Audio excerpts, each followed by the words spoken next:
My sister was pregnant and we were having a conversation at the dining room table. My 4-year-old son asked my sister if there was a baby in her belly. She told him there was. He slid out of his chair and headed for the kitchen, saying, "We need to get it out." "I'll go get the knife." When my son was little, I would sometimes hold him down and pretend to eat his face, saying, "Nom nom nom." One day, he said, "I'll never eat your face, Mommy. I'll cut it off and wear it as a mask." My 5-year-old cousin drew a picture of a hideous, black monster. Then, she looked up at me and said, "He told me to draw this. He's coming for you. You better hide." When I was about 3 years old, our cat had kittens, but they all died. I asked my father if we could make crosses for them, which he did. As he was making them, I asked, "Aren't those too small, Dad?" "What do you mean, me? Aren't we going to nail them to them?" Several moments silence. "Dad, we're not going to do that." My mom loves to tell this story. Apparently when I was 5 or 6, I told her that aliens had stolen her real son and replaced him with me, an exact copy. I said that someday, I would return to my home planet, but she shouldn't be sad, because her real son was having a good life in our zoo. My little cousin was thrown out of a Catholic preschool because he took off his shoe and told one of the nuns, "Shut up or I'll take out your eye with my shoe, because I'm the son of the devil."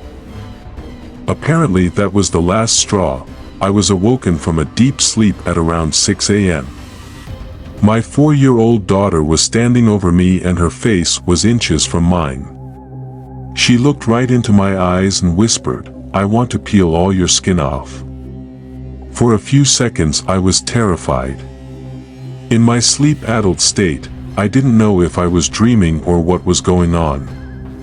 Then, I realized what she was talking about. I had been sunburned the previous week and my skin was starting to peel. My niece was sitting on the couch with a weird look on her face. I asked her what she was thinking about and she said, "I'm imagining the waves of blood rushing over me." As it turns out, they had just come back from a local science museum. There was an exhibit on the circulatory system of blood in the human body. My 3-year-old son was telling me there was a man in his room. "Mommy," he said, "the man has big yellow eyes and he is looking at you." You. I tried to tell him there was no man and my son just told me, "Oh, he is hiding now." 2 minutes later, he said, "Oh no, Mommy, you made him very mad. Now he says he will come when you are sleeping sometime later." He told me, "I'm not going to be 4.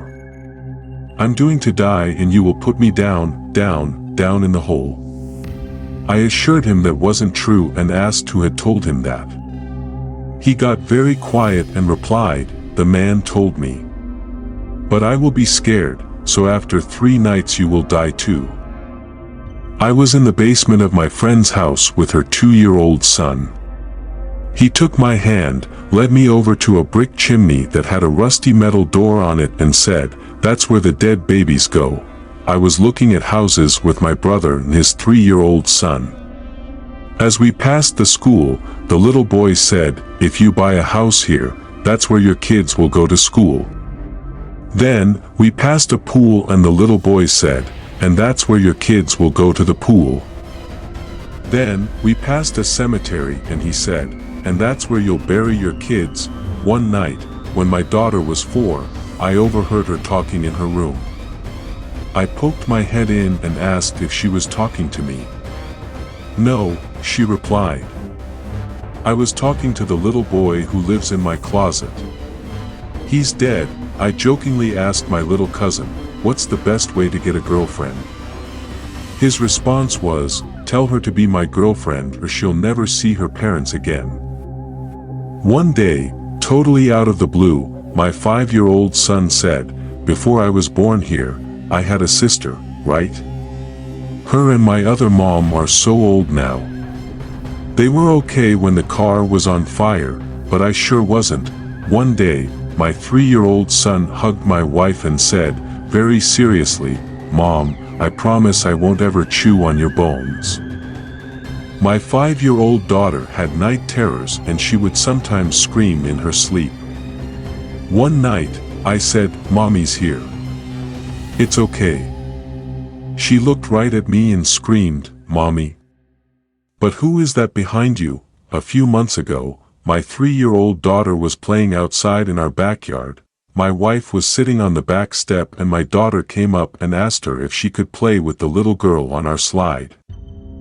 My wife said, "I don't see any little girl," and my daughter said, "She's right over there on the slide, Mom. Can't I play with her?" My wife said, "I don't see anyone," but my daughter kept insisting, "She's on the slide and she is blue. Can I play with her?" My wife was freaked out, said, "Let's just go inside and get a snack." For the rest of the day, my daughter kept looking out the back door, telling my wife that the little blue girl was lonely. When my brother was very young, he was sleepwalking. My mom was trying to get him to go back to bed. He said, "I would, but the devil is behind you." One day, my 4-year-old son said, "My brain is telling me to do things I don't want to do." I just hope his brain wasn't telling him, "Burn them. Burn them all." As a child, I would tell my parents daily that they were not my real parents and that my real parents died in a train accident. At first, they thought it was cute, but after a few months of this, they had to put a stop to my story. Out of the blue, my 2-year-old daughter said, "If you're quiet, you'll stay alive." I still have no clue where that came from. My daughter and her friend were talking about dinosaurs. I asked her, "If you were a T-Rex, what would you eat?" She got very serious, looked me right in the eyes and said, "Children. I'd eat children." Last week, my 5-year-old son asked me, "What do you see through the black circles in my eyes when you're controlling me when I'm at school?" My 5-year-old son gave me a card he'd made at school. On the front, it said, "How you see yourself." He had drawn a picture of me walking in a meadow.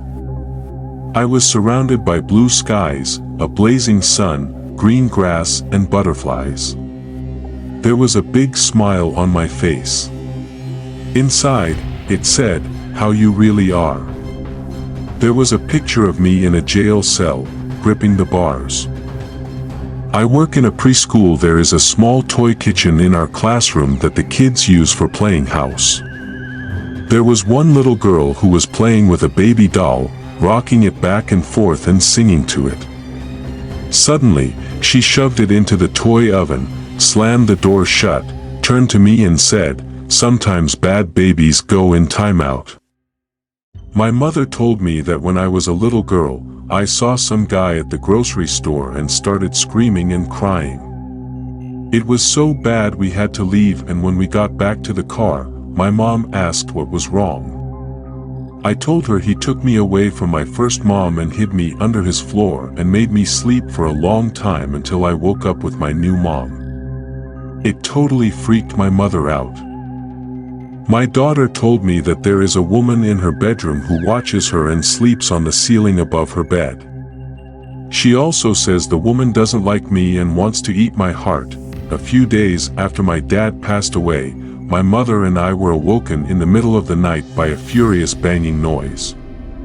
We went downstairs to find my little sister desperately trying to open the back door, yelling, "He wants back in, we have to let him back in." We had a small fire in the backyard and my baby cousin picked up a branch, lit it on fire and stared at it for a few minutes, muttering, "Burn, burn, burn." Eventually, as the whole stick caught fire, he started laughing maniacally and yelling in a deep demonic voice, "Burrnnnnnnngggg, Burrnnnnngggg. Bjorn." It was terrifying. My mother told me that, when I was a child, I asked her what it was like to die. When she said she didn't know, I told her not to worry because I'd find out when I was 21. My aunt was very sick and my wife and I were talking about the cost of making arrangements for the funeral. Our 4-year-old son walked in and said, "Why don't you just set her on fire?" As it turned out, that's how he thought cremation worked. We were collecting my mother-in-law at the airport. While we were waiting, my husband picked up our son and joked about tossing him over the railing. On the way home in the car, our son spent the next 3 hours making a booklet titled, "All the Times My Dad Has Tried to Kill Me." There were illustrations showing him in all sorts of peril, including being flushed down the toilet by my husband. My mother-in-law was horrified. I was making dinner and my 5-year-old niece casually walked through the kitchen and said, "I'll get you, and I'll make it look like a bloody accident." It scared the heck out of me, but later I found out she was quoting a line from The Cat in the Hat. I asked my 3 kids what they wanted to do when they grew up. My 10-year-old said, "I want to be a teacher." My 8-year-old said, "I want to be a writer." My 6-year-old said, "I want to run the machine that cuts the heads off chickens." I was giving my 6-year-old daughter a bath and she a couple of Barbies in the tub with her. One of the Barbies had no head. The head was floating in the water. I asked her to reattach the head because it was creepy. She responded, "Why, Mom? It's not real." If it was real, the bath would be full of blood, and that would be creepy. I asked my nephew what he was drawing and he replied, "A skeleton-making machine." On further inspection I saw that he hadn't drawn a skeleton-making machine but rather a flesh removal machine, complete with screaming naked men in the channel for the blood. Creepy. My wife and I were giving our daughter a bath one night, when all of a sudden, she said, "You humans brought me here." It took us 4 months to figure out that it was a line she heard in a movie. Late one night, I was sitting at my friend's kitchen table when her daughter walked into the kitchen and said, "Mommy, when I was older I crashed the car and died. Can I have something to drink?" My friend calmly gave her daughter a glass of milk and sent her off to bed. It gave me the chills, but my friend didn't want to talk about it. She started crying and told me never to bring it up again. When I was 6 years old, we moved house.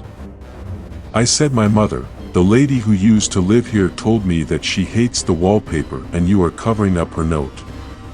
She just thought it was childish rambling and forgot all about it." 12 years later, my mother was redecorating the house. She took down the wallpaper in the attic and found a suicide note scratched into the wall. When my mother was pregnant, my little brother came into the room and pointed a Nerf gun at her stomach. "Oh, no. Don't shoot me," my mom said playfully. "Don't worry, Mom," he replied. "I'm not trying to kill you, I'm just trying to kill the baby." A friend of mine brought her 3-year-old son over to my apartment. I asked him what his favorite holiday was. He replied, "I like Halloween because I like candy and death."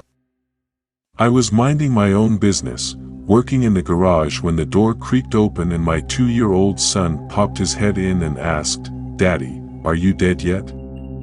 I replied, "No," and then he just slowly closed the door. I was at a friend's house when his 4-year-old cousin was getting ready to go to bed.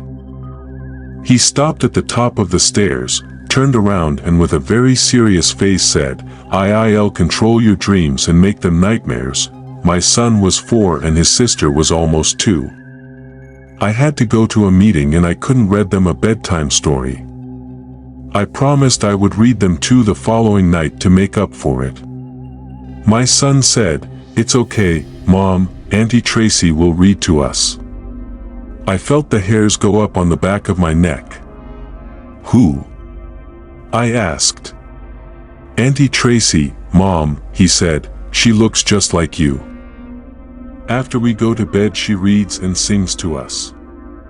I had never told them that I was an identical twin and my sister died at birth.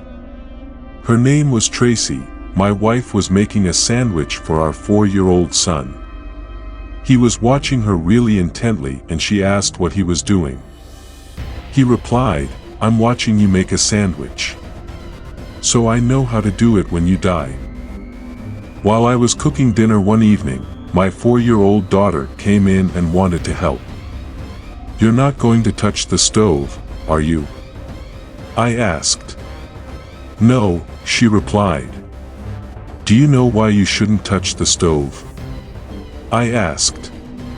She looked at me and, in a very serious tone, replied, "Because I might get burned and die and then you'd have to eat me."